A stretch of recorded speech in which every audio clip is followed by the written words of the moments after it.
चलिए बच्चों, आज हम अपना एक नया चैप्टर है। ठीक है। चैप्टर का नाम है माइक्रो ऑर्गेनिजम्स, फ्रेंड्स एंड फू। ठीक है, यानी कि माइक्रो ऑर्गेनिजम्स कैसे हमारे दोस्त भी हैं और कैसे हमारे दुश्मन भी हैं, ये हम इसमें जानेंगे। दुश्मन इन द सेंस, रियलिटी में दुश्मन नहीं, लेकिन आपको कैसे हार्म करते हैं वो हम जानेंगे इसके अंदर। ठीक है, तो सबसे पहले हम जानते हैं कि माइक्रो ऑर्गेनिजम्स होते क्या है। देखो, ऐसे कुछ एनिमल्स, कुछ प्लांट्स, कुछ ऑर्गेनिजम्स आपको अपनी रियल लाइफ में तो बेटा दिखते हैं। ये हम अपनी लाइफ में उन्हें अपनी नेकेड आई से या अपनी नॉर्मल आई से देख सकते हैं, लेकिन कुछ ऐसे भी ऑर्गेनिजम्स होते हैं जिनको हम अपने नेकेड आई से नहीं देख पाते। ठीक है, वो ऑर्गेनिज्म ऐसा नहीं है कि अगर हम उन्हें देख नहीं पा रहे हैं तो like in our surroundings exist नहीं करते। वो एग्जिस्ट करते हैं हमारी सराउंडिंग्स में, लेकिन हम उन्हें अपनी रियल आई से नहीं देख पाते। और ऐसे ऑर्गेनिजम्स जनरली यूनिसेलुलर ऑर्गेनिजम्स होते हैं, साइज में बहुत छोटे होते हैं, और इन्हीं ऑर्गेनिजम्स को माइक्रो ऑर्गेनिजम्स या माइक्रोब्स कहते हैं। ठीक है, क्या कह रही हो?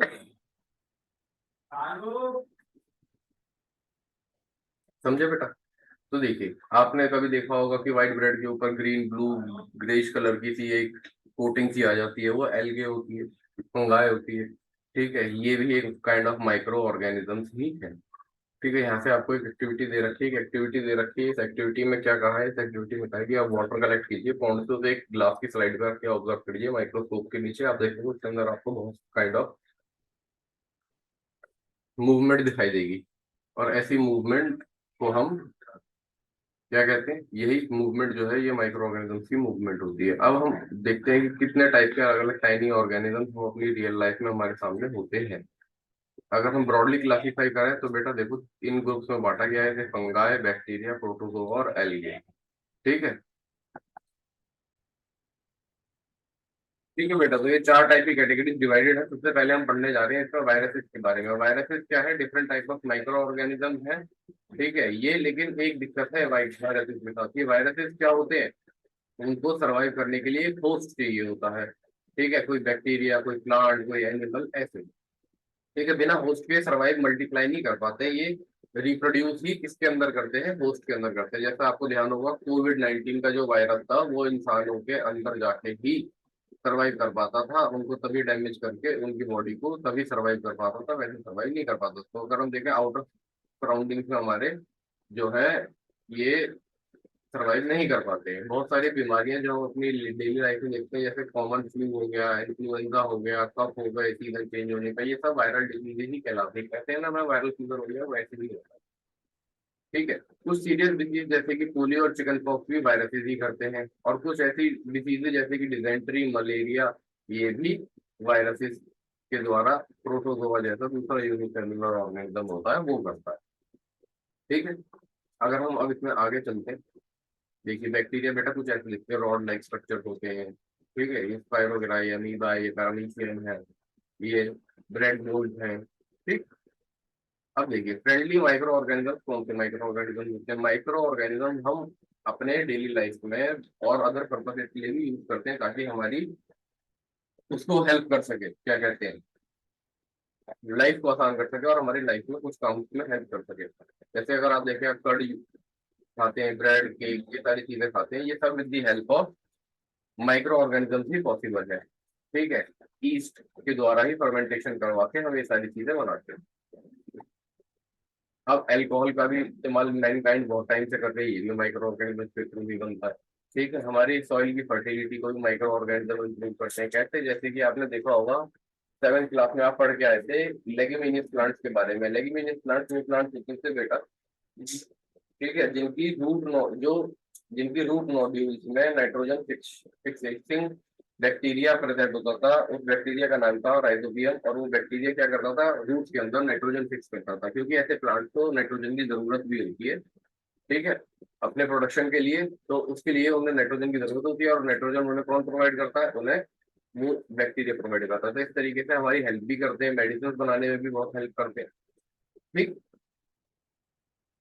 अब बहुत सारे माइक्रो ऑर्गेनिज्म, जैसे कि एक बैक्टीरिया है जिसका नाम है लैक्टोबैलियस बैसिलस। ठीक है, लैक्टोबैलियस बैसिलस। ठीक है, और ये आपका मिल्क से कर्ड कन्वर्जन में हेल्प करता है, हमारी मिल्क को कर्ड में कन्वर्ट करने में हेल्प करता है बेटा।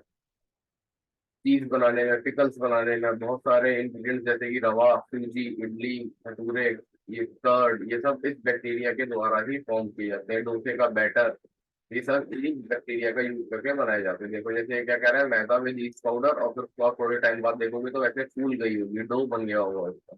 ये ईस्ट इस तरीके से काम करती है। इसी प्रोसेस पे हमारे केक्स, इसी प्रोसेस पे हमारे ब्रेड, इसी प्रोसेस पे हमारे बेटा आपके डोसा, ये सब इसी पे काम करते हैं। ठीक है। अब ये होता कैसे है, क्योंकि देखो बेटा ईस्ट जो है ना वो कार्बन डाइऑक्साइड प्रोड्यूस करती है। ठीक है। और रेस्पिरेशन के द्वारा एनारोबिक रेस्पिरेशन करती है इन दी एब्सेंस ऑफ ऑक्सीजन, जिसकी वजह से क्या होता है, ये फूलने लगती है कार्बन डाइऑक्साइड रिलीज होने की वजह से। और हमारी केक इंडस्ट्री में, बेकरी इंडस्ट्री में बहुत इस्तेमाल होती है। अब कमर्शियल यूज कैसे करते हैं माइक्रो ऑर्गेनिज्म का? माइक्रो ऑर्गेनिज्म एक बहुत लार्ज स्केल में इस्तेमाल किए जाते हैं अल्कोहल, वाइन, एसिटिक एसिड यानी विनेगर बनाने में। ईस्ट भी बहुत कमर्शियल प्रोडक्शन में इस्तेमाल किया जाता है अल्कोहल और वाइन बनाने के लिए। ठीक है।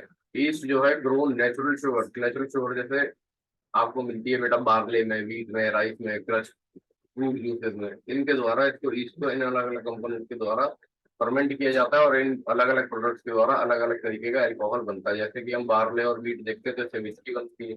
ठीक है। फ्रूट जूसेस पे अगर होता है तो बेटा इससे वाइन बनती है। ठीक है। और बियर बियर वगैरह का मतलब इनसे अलग अलग कैटेगरी से अलग अलग चीजें बनती है।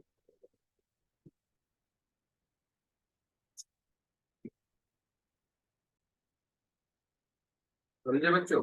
अब ऐसे ही हम यहाँ देखें तो मेडिसिनल यूज के लिए माइक्रो ऑर्गेनिज्म बहुत सारे एंटीबायोटिक्स बनाने में हेल्प करते हैं हमारी, क्योंकि बहुत सारी मेडिसिन ऐसी होती हैं जो डिजीज कॉजिंग माइक्रो ऑर्गेनिज्म को किल कर देती हैं। ठीक है। उनमें भी हम एक good amount of good micro organisms का इस्तेमाल करते हैं। ठीक है। जैसे कि बहुत सारे बैक्टीरिया, फंगाई फंगाई इस्तेमाल करते हैं सेप्ट्रोमाइसिन, टेट्रासाइक्लिन और एंथ्रामाइसिन बनाने के लिए। ठीक है। ये कुछ ऐसी दवाइयां हैं जो कि बहुत ज्यादा इस्तेमाल की जाती है, हमारी कॉमन एंटीबायोटिक दवाइयां हैं ये। ठीक है। आपको बीमारियां जब होंगी तब आपको देखिएगा, नॉर्मल कॉमन कोल्ड फ्लू ये सारी चीजें जब होती हैं, ठीक है, तो उनके ऊपर दवाइयों का नाम हम पढ़ते हैं, उनके अंदर सॉल्ट भी देखते हैं, उनके अंदर आपको देखेगा मेजोरिटी ऑफ एंटीबायोटिक के अंदर यही सॉल्ट मिलेंगे आपको बेटा। ठीक है। अब ये बहुत सारे फंगाई बैक्टीरिया को हम मैन्युफैक्चर करते हैं, एंटीबायोटिक्स बनाते हैं उनके हेल्प से। ठीक है। बहुत सारी डिजीज को क्योर करने में मदद करते हैं। इन एंटीबायोटिक्स को हम अपने लाइफ स्टॉक और पोल्ट्री के साथ भी मिक्स कर सकते हैं, ताकि माइक्रोबियल इन्फेक्शन ना हो एनिमल्स के अंदर। तो हम जानवर और प्लांट्स की भी इनसे केयर करवाते हैं। ठीक है। इनकी हेल्प लेते हैं उनको केयर करने में, सर्वाइव करवाने में। अब यहाँ से आपको एक एडवाइस दे रखी है कि ना क्वालिफाइड डॉक्टर का इस्तेमाल करके लीजिएगा दवाइयाँ, और एक कंप्लीट कोर्स कीजिएगा। क्योंकि क्या होता है ना, देखो हम देखते हैं कि हमें बुखार हुआ, डॉक्टर ने प्रिस्क्रिप्शन पे लिखा 5 दिन की दवाई, हम क्या करते हैं उसे हमने खानी शुरू करी, दूसरा दिन होता है, तीसरा दिन होता है, हमारा बुखार बुखार उतर जाता है, हम ठीक फील करने लगते हैं, तो हम सोचते हैं कि छोड़ना बाकी की दवाई क्यों। लेकिन क्या होता है बेटा कि हर ऑर्गेनिज्म की, हर माइक्रो ऑर्गेनिज्म की एक शेल लाइफ होती है आपकी बॉडी के अंदर। उस शेल लाइफ को अगर आप उसे नहीं ब्रेक करेंगे तो क्या हो जाएगा, वो माइक्रोऑर्गेनिज्म आपकी बॉडी के अंदर सस्टेन रहेगा, लंबे समय तक रहेगा, और अगली बार जब आपको ऐसा कोई होगा तो वो उससे ज्यादा सीवियर होगा। इस चीज को ध्यान रखिएगा, इसलिए हमेशा अपने डॉक्टर की प्रिस्क्रिप्शन लीजिएगा। अब हम यहाँ से देखते हैं कि वैक्सीन, वैक्सीन क्या होती है बेटा? वैक्सीन वो दवाइयाँ होती हैं जो किसी की बीमारी से हमें प्रोटेक्ट करती है, क्योर नहीं करती, प्रोटेक्ट करती है, पहले से ही हम उनसे अपने आप को प्रोटेक्ट करवा लेते हैं। ठीक है। वैक्सीन के द्वारा अब क्या होता है, वैक्सीन में होता क्या है, वैक्सीन के अंदर बेटा एंटीबॉडीज होती है। एंटीबॉडीज यानी उसे पर्टिकुलर माइक्रो ऑर्गेनिज्म फिर कुछ एक सर्टेन बहुत लिमिटेड अमाउंट ऑफ क्वांटिटी में हम डालते हैं उन्हें, माइक्रो ऑर्गेनिज्म को वैक्सीन की में, और हमारी बॉडी के अंदर उन्हें इंजेक्ट किया जाता है, जिसकी वजह से हमारी बॉडी धीरे धीरे अपने आप में इम्यून सिस्टम जनरेट कर लेती है उस particular virus, particular micro organism से लड़ने का। ठीक है। इस तरीके से वैक्सीन बनती है। अब वैक्सीन के अंदर होते तो बेटा in the form of micro organism दिए, वही माइक्रो ऑर्गेनिज्म होते हैं जो हमें बीमार करते हैं। ठीक है। लेकिन उनकी अमाउंट इतनी कम रखी जाती है कि हमारी बॉडी के इम्यून सिस्टम उसको उनको हरा देते हैं। ठीक है। अगर हम एग्जांपल लेते हैं कोविड 19 वैक्सीन का, तो कोविड 19 वैक्सीन जिस जिस बच्चे ने अभी तक लगवाई होगी, ठीक है, तो उसे आइडिया होगा कि जब वैक्सीन लगी थी फर्स्ट डोज या सेकंड डोज, ठीक है, तो फर्स्ट डोज में सबको फीवर वीवर आया था, बॉडी एक हुआ था, लेकिन सेकंड डोज में इतनी चीजें नहीं हुई। लेकिन दोनों में क्वांटिटी और amount of micro organism same थे। इससे क्या पता चलता है हमें कि जब हमें फर्स्ट डोज में वैक्सीन लगे था हमारा इम्यून सिस्टम उस वायरस से लड़ने के, उस माइक्रो ऑर्गेनिज्म से लड़ने के केपेबल नहीं था। लेकिन जब तक हमें सेकंड डोज लगी, जो इसके बीच में टाइम फ्रेम गया, इसमें 1 से 1.5 महीना जो टाइम था, उसमें हमारी बॉडी ने इम्यून सिस्टम डेवलप कर लिया पर्टिकुलर माइक्रो ऑर्गेनिज्म से लड़ने का। इस तरीके से वैक्सीन का प्रोसेस काम करता है। समझे बच्चों?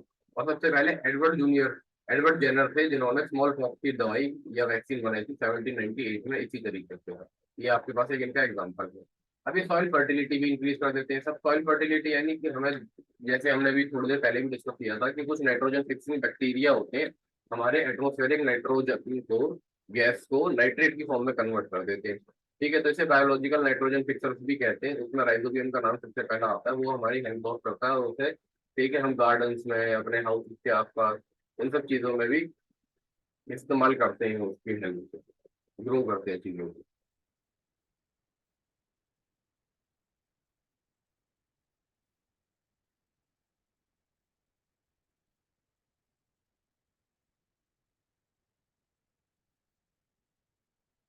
अब देखो यहाँ से आपसे एक चीज पूछी गई है कि ना, उन्होंने देखा गार्डन के अंदर मैन्योर बन रहा था। मैन्योर बनाने के लिए उन्होंने इकट्ठे किए भूजो और पहेली ने वेजिटेबल और फ्रूट वेस्ट, यानी एक तरीके से ऑर्गेनिक वेस्ट इकट्ठा किया। आप घरों से एक गड्ढा खोद के उसके अंदर डाल दिया। थोड़ी देर बाद उसे, थोड़े दिनों बाद जब उसे ऑब्जर्व करते हैं देखते हैं उसमें ना तो प्लांट वेस्ट है ना वेजिटेबल वेस्ट है, और सबका एक डार्क ब्लैक ह्यूमस जैसी सॉइल टाइप स्ट्रक्चर बन गया। वही एक हमारा मैन्योर होता है।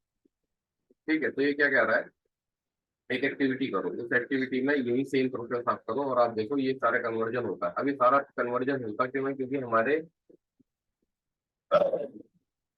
जो एटमोसफेयर है इसके अंदर माइक्रो ऑर्गेनिजम्स है। अभी जैसे हमने पीछे भी जाना, ये माइक्रो ऑर्गेनिजम्स कैसे माइक्रो ऑर्गेनिजम्स है बेटा, इसके अंदर कुछ डिकम्पोजर्स भी है, यानी जिनका काम ही क्या है, डेड और डिकेइंग ऑर्गेनिक मटेरियल को कंज्यूम करना, उसे मैन्योर में कन्वर्ट करना और अपनी फूड वो वहां से जनरेट करना। ठीक है, और ये हीटरोट्रॉफ के अंदर आते हैं, हीटरोट्रॉफिक मोड ऑफ न्यूट्रिशन के अंदर आते हैं ये लोग।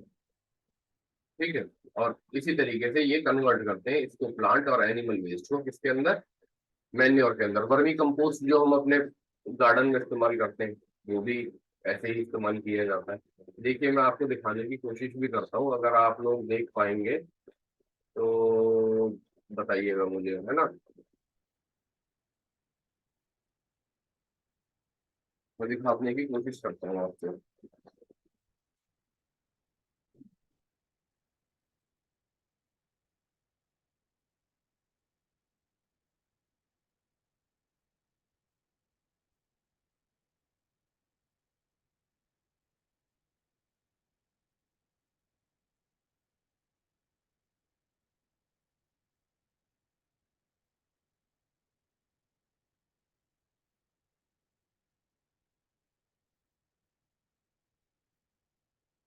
ठीक है, ये देखिए बच्चों, ये ये मैन्योर है, वर्मी कंपोस्ट है। इसके अंदर आपको अर्थवॉर्म्स भी दिख रहे होंगे, ये इंडिकेशन होती है अर्थवॉर्म्स की कि ये गुड सॉइल के अंदर पाए जाते हैं और ये सॉइल को पोरस करने का काम करते हैं। अब ये बनाता कौन है, ये डीकम्पोजर्स बनाते हैं बेटा हमारे।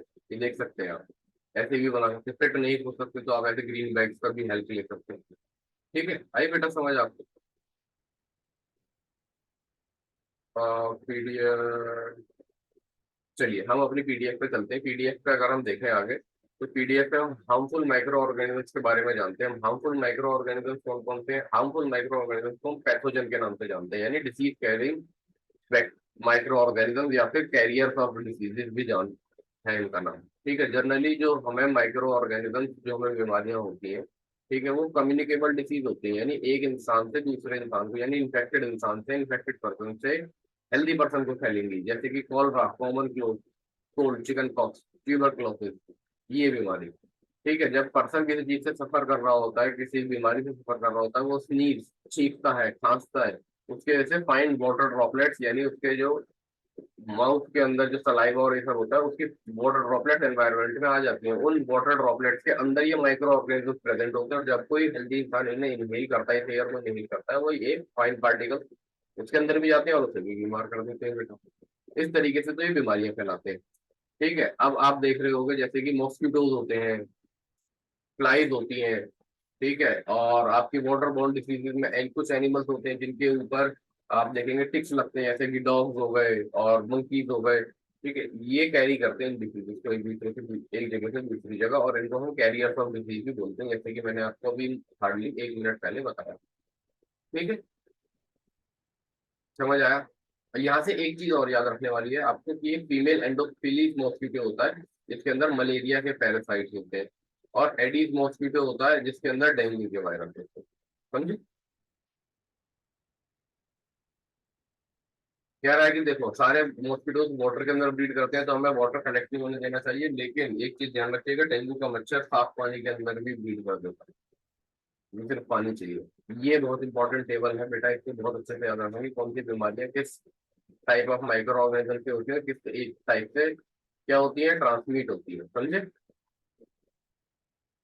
अब हम आगे चलेंगे, यहाँ तक हमने एनिमल का स्ट्रक्चर समझा था, हम अब आगे चलेंगे और आगे हम पढ़ेंगे किसका स्ट्रक्चर, प्लांट्स के अंदर क्या दिक्कतें आती है माइक्रो ऑर्गेनिज्म की। ठीक है, तब तक हम आज यही रखते हैं, इसका पार्ट 1। पार्ट 2 आपको कल देखने को सेम टाइम पे मिल जाएगा।